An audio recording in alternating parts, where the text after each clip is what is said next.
ప్రపంచంలో ఎక్కడున్నా మీ గోత్రనామాలతో వేదమందిర్ నిర్వహించే ఆన్లైన్ పూజలు హోమాల ద్వారా దైవ అనుగ్రహాన్ని పొందండి.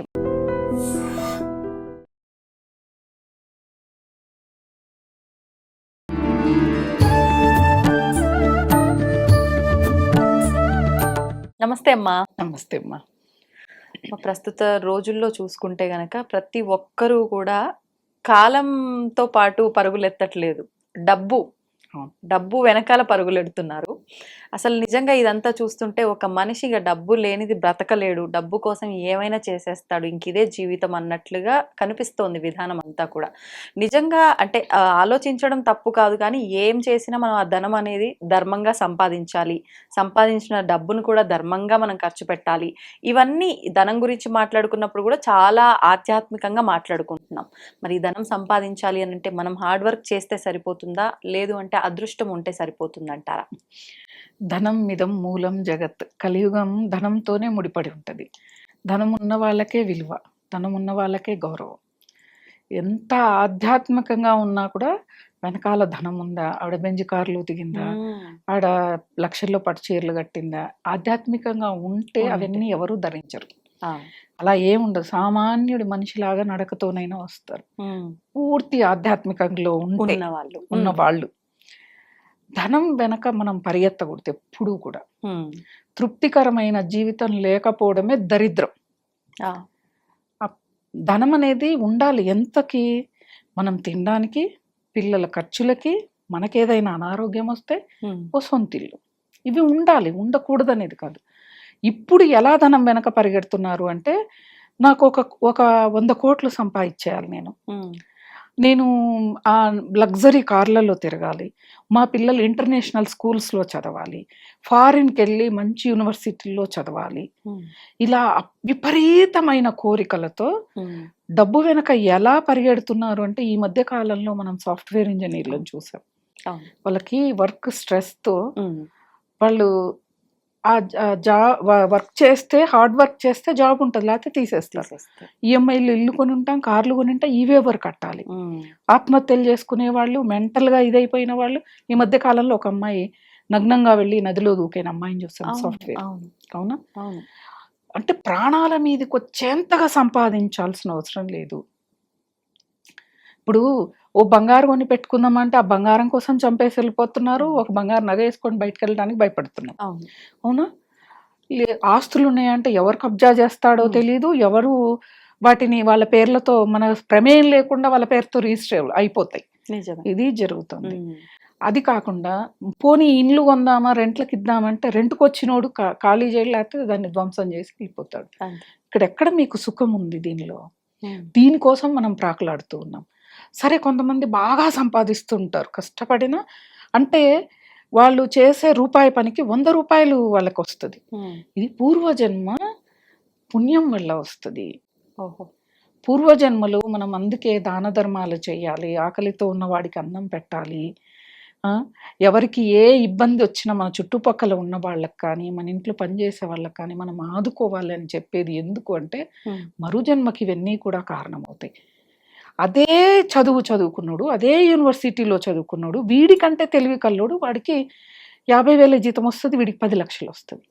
ఇక్కడ ఈ లాజిక్ ఉంటుంది. పూర్వజన్మ కర్మ సిద్ధాంతం మనం నమ్ముతున్నప్పుడు, కర్మ సిద్ధాంతాన్ని నమ్ముతున్నప్పుడు ఈ లాజిక్ ని మనం అర్థం చేసుకోవాలి. పూర్వజన్మలో మనం ఏదో చేయలేదు, ఏదో అడ్డుపడుతోంది, ఏదో అడ్డుపడుతుంది అన్నప్పుడు అడ్డును తొలగించుకునే మార్గం చేయాలి. కనీసం ఇప్పటికైనా వచ్చే 50,000లో ఒక 500 దాన ధర్మాలకి మనం చేయటం.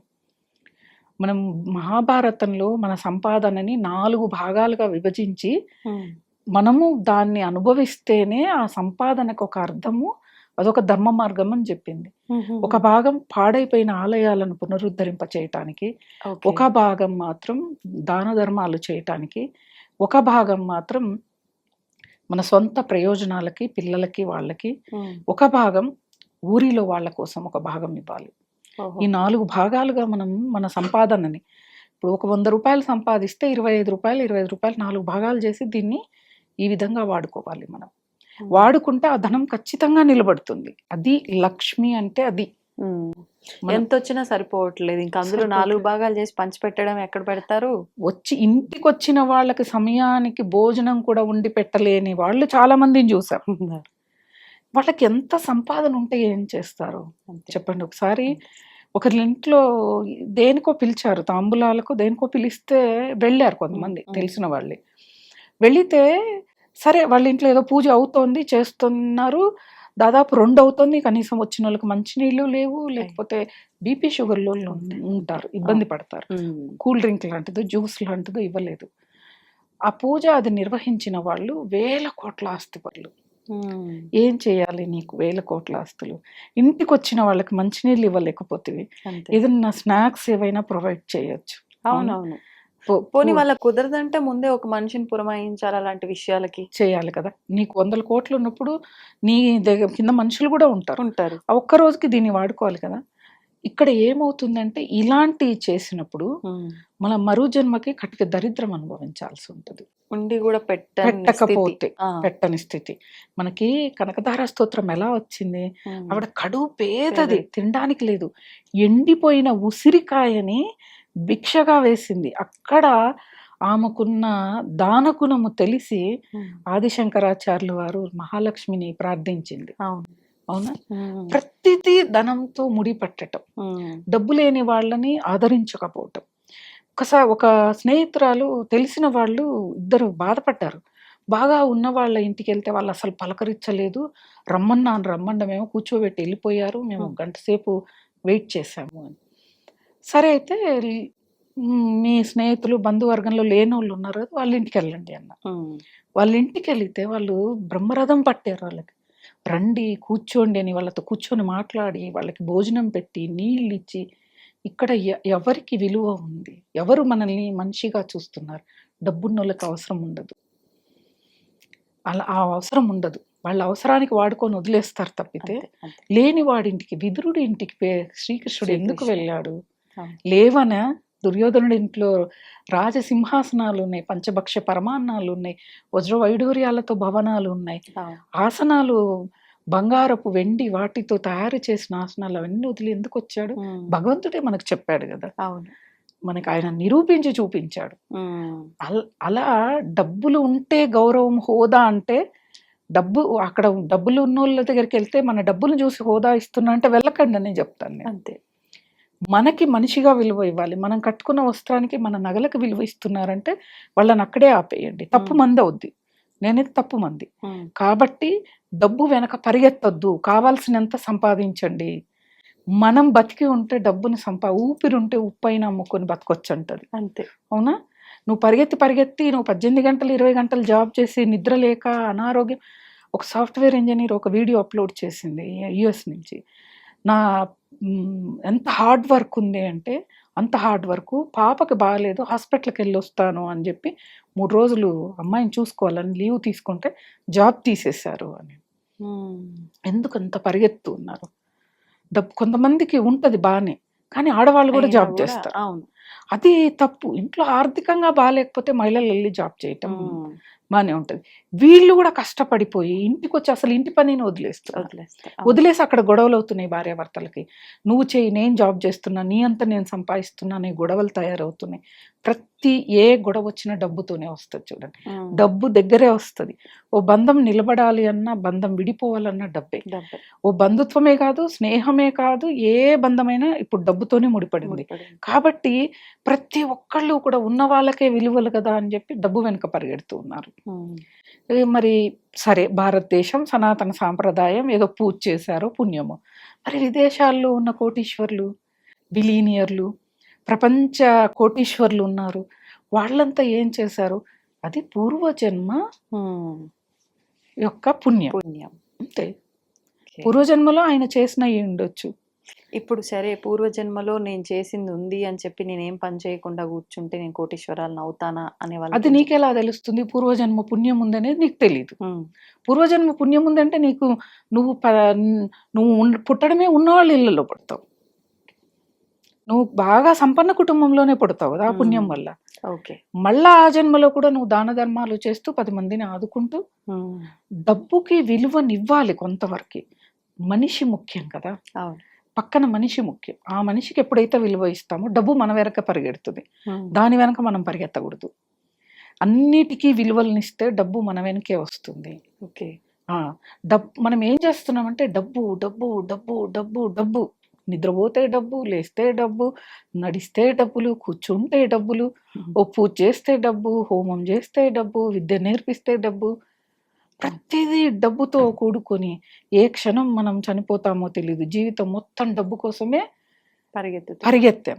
భగవంతుని అనుకోకపోతే పుణ్యం ఎక్కడ సంపాదించుకున్నాం మనం? తృప్తి ఉండాలి మనిషికి, తృప్తి ఉండాలి. ఒకళ్ళకి జరుగుతుంది, ఒకళ్ళు ఎందుకు ఇప్పుడు ఒక ముగ్గురు నలుగురు అక్కజెల్లెళ్ళు ఉన్నారంటే వాళ్ళల్లో ఒక్కళ్ళే బాగుంటారు. అవును. మిగతా ముగ్గురు ఒక ఇద్దరు బాగానే ఉంటారు, ఒకళ్ళైతే మరి దరిద్రం అనుభవిస్తారు. మరి ఇది ఎలా జరిగింది? ఒక తల్లి కడుపునే పుట్టారు కదా అంటే ఎవరు పాపం వాళ్ళది, ఎవరు పుణ్యం వాళ్ళది. ఇది లాజిక్. అన్నదమ్ములైనా అంతే, అక్క చెల్లెళ్ళైనా అంతే, ఎవరైనా అంతే. కానీ మనకు ఉంది కదా అని పొగరు, అహంకారం ఇవన్నీ చూపిస్తే అధః పాతాళానికి తొక్కివేయబడతాము. భగవంతుడు చేయడు, కాలం చేస్తుంది. ఓకే. ఉంది అని ఎగిరి పడకూడదు, లేదని ఏడవకూడదు. అది డబ్బును సంపాదించే మార్గాన్ని మనం ఎన్నుకోవాలి. ఇప్పుడు ఈ జన్మలో కోటీశ్వరులము దాన ధర్మాలు చేయలేదు, ఏమీ చేయలేదు. మళ్ళా జన్మలో గ్రహ రూపంలో మనకు, అందుకే కదా జ్యోతిష్యులు ఈ గ్రహ సంచారం బాగాలేదు, మీకు ధనపరంగా బాగాలేదు అంటారు. పూర్వ జన్మకి ఈ జన్మకి లింకుతోని ఈ గ్రహ సంచారం కూడా ఉంటది. గ్రహాలు కూడా చూస్తాయి ఏం చేశారు, ఏం చేయలేదు, వీళ్ళు పుణ్యం చేశారా, పాపం చేశారా, దానం చేశారా, ఇంటికి వచ్చిన మనిషిని అతిథిని సత్కరించారా లేదా, తల్లిదండ్రుల్ని గౌరవించారా లేదా, పురుషులైతే మహిళని గౌరవించారా లేదా. ఇక్కడ డబ్బులు, ఆస్తులు ఇవన్నీ కూడా ఒక్కదాంతోనే రావు, ఇవన్నీ కూడా ఉంటాయి. ఓ మహిళను గౌరవించడం, భగవంతుడి పట్ల భక్తిని, ఓ మంచి నోటి సహాయం అయినా చెయ్యాలి మనం. కనీసం నోటి సహాయం కూడా చేయరు చాలా మంది, ఉండరు అస్సలు. చూస్తూ ఉంటాం, మన చుట్టే ఉంటారు అందరూ. అరే ఇంత ఘోరంగా ఎలా ఉంటారు, ఎంత అసలు ఎప్పుడైనా కాదు అన్న మళ్ళీ నిమిషంలో సరేలే అనిపిస్తుంది. కానీ కొంతమంది చాలా కఠినంగా ఉంటారు. మరు జన్మలో వాళ్ళు మాత్రం చాలా ఇబ్బందులు పడతారు. అంటే ఇప్పుడు అందరూ కూడా మళ్ళా జన్మకు చూద్దాం అనే వాళ్ళు ఉన్నారు. ఇప్పుడు చేస్తే అప్పుడు వస్తుంది అంటే మళ్ళా జన్మలో చూసుకుందాంలే, ఇప్పుడు మనం చేసేది చేద్దాం అనే వాళ్ళని చాలా మందిని చూశాను. కానీ ఆ జన్మలో కటిక దరిద్రులే, ఏ భిక్షగాళ్ళనో ఏ పేదోడి ఇంట్లోనో పుట్టి తిండికి లేక, చదువుకోవడానికి లేక, బయటికి వెళ్ళడానికి లేక, లేకపోతే ఏ రోగమైనా ఉండొచ్చు. కాలో చెయ్యో లేకుండానో గుడ్డివాడిగా పుట్టొచ్చు, మూగవాడిగా పుట్టొచ్చు, చౌటివాడిగా పుట్టొచ్చు. ఎన్ని రకాలుగా కర్మ మనల్ని హింసిస్తుందో మనకు తెలియదు. కాబట్టి డబ్బు వెనక మనం పరిగెత్తకూడదు, డబ్బుకిచ్చే విలువనివ్వాలి, ఇవ్వద్దు అనట్లేదు. ఇప్పుడు ఏదైనా డాక్టర్ దగ్గరికి వెళ్తే దగ్గుందని సిరప్ మోతాదు చెప్తాడు. 5 ml 10 ml ఇంత వేసుకోండి, ఎక్కువ వేసుకోండి. ఇప్పుడు చంటి బిడ్డలు ఉన్నారు, వాళ్ళకి 5 ml ఇంకా తక్కువ వేయండి అంటారు. ఎందుకంటే ఆ బిడ్డకి ఉన్న బాడీ స్వీకరించలేదు ఎక్కువ, అది రియాక్షన్ అయిందంటే ప్రాణహాని వస్తుంది. డబ్బు కూడా అంతే, డబ్బు కూడా అంతే. మనకి ఎంత కావాలంత. అందులో ఈ కాలంలో అసలు మనం ఏమీ చేయడానికి లేదు. కరోనా వచ్చిన తర్వాత, ఆ వ్యాక్సిన్స్ చేయించుకున్న తర్వాత ఎప్పుడు హార్ట్ అటాక్ వస్తుందో తెలియదు, ఎప్పుడు ఏ ఆర్గాన్ ఏమైద్దో తెలియదు. మరి ఎందుకు ఇంత ప్రాకులాట, ఇంత ధన సంపాదన ప్రతి ఒక్కళ్ళు? అసలు ఆశ్చర్యకరమైన విషయం ఏంటిది అంటే, ఇంకా నేను సొసైటీలోకి వచ్చి మాట్లాడితే చాలా ఉంటాయి మాట్లాడడానికి.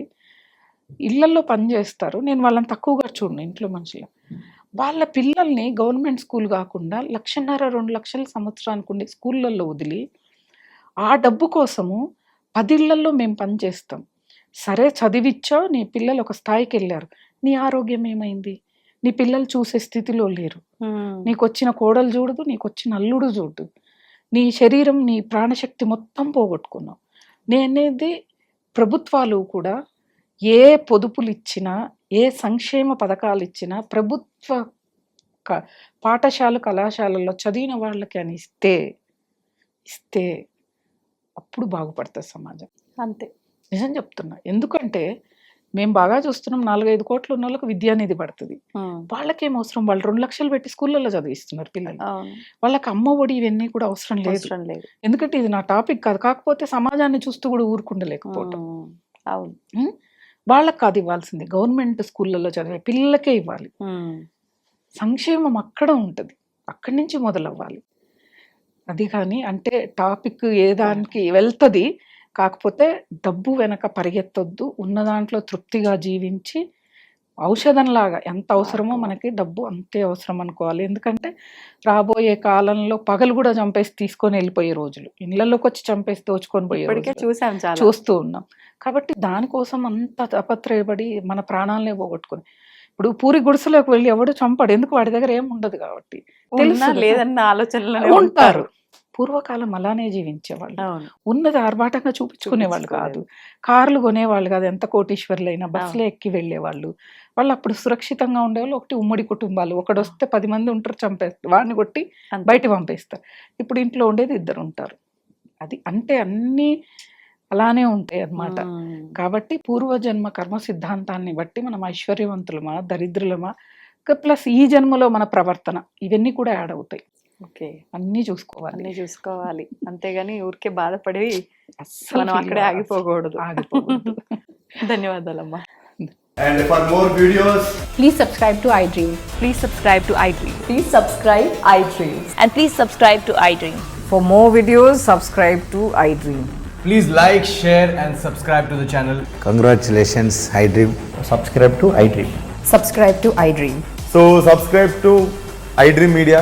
iDream ki iDream team అందరికి huge congratulations. Please subscribe iDream Media. Please subscribe to iDream. Subscribe iDream. Please subscribe to iDream. iDream అంటే నా కళల ఛానల్ సబ్స్క్రైబ్ చేసుకున్న నోరు తిరుగుతలేదు, మీరైతే గంట గుర్తు కొట్టండి. For more such videos, please subscribe to iDream. Subscribe to iDream. Please subscribe to iDream. Please subscribe iDream Media. Please do subscribe to iDream. Please subscribe to iDream Media. For best entertainment and information, please subscribe iDream. And don't forget to subscribe to iDream.